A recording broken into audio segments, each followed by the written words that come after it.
Confirm my suspicion, diba nga, kanang masigili ikaw ang sadaan, no? Bakit nabanggaan, no? May tabo, diba? Kanang makita mo na ito, kami itong ang nibangga, no? For example, northbound na southbound, ang nibangga, may nisod sa lane mo, niya, mo na namatay o mo na nasamdan, ang driver nga nabanggaan, may kipriso, diba?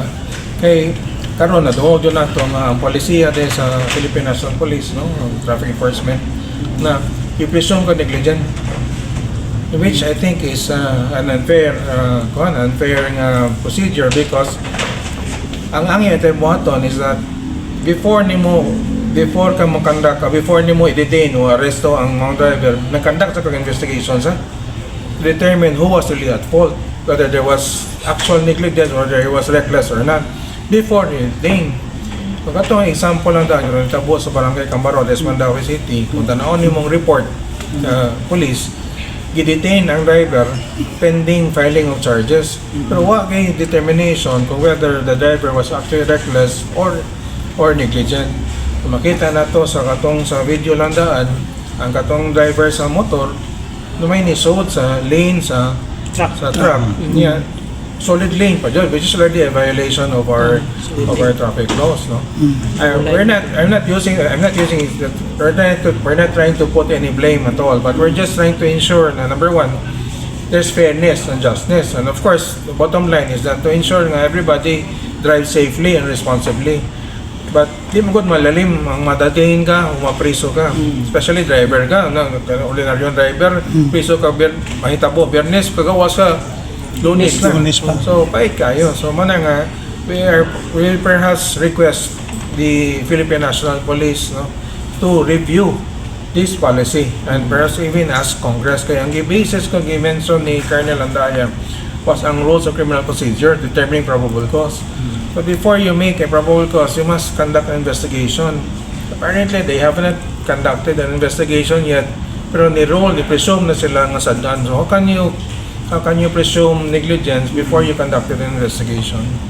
So, ang atong mga tukiwan, and again, I'm proposing possible legislation on that, either request to Congress or even pass a local ordinance, no, to ensure that there is just and fairness in the investigation of traffic vehicle accidents. In this particular case, kato, ipakita ninyo ito, ba? Kanang, unsa man to, sa driver, pero mas contributory itong gibuhat ko sa motorcycle rider. Yeah, the way I see it, no, if as a practicing lawyer, ang law magod, the law and our traffic code, there is a presumption of negligence if you have committed a traffic violation just right before or during the accident. Katong nitabo ato kita lang kanang kung DM Cortez naman na, diba? Diyan na siya, solid lane yun na, kay major highway man siya. So you're not supposed to cross. Ngita yung lugar at saka mo U-turn, di ka mo cross. Klaro na di cross pa dyan siya.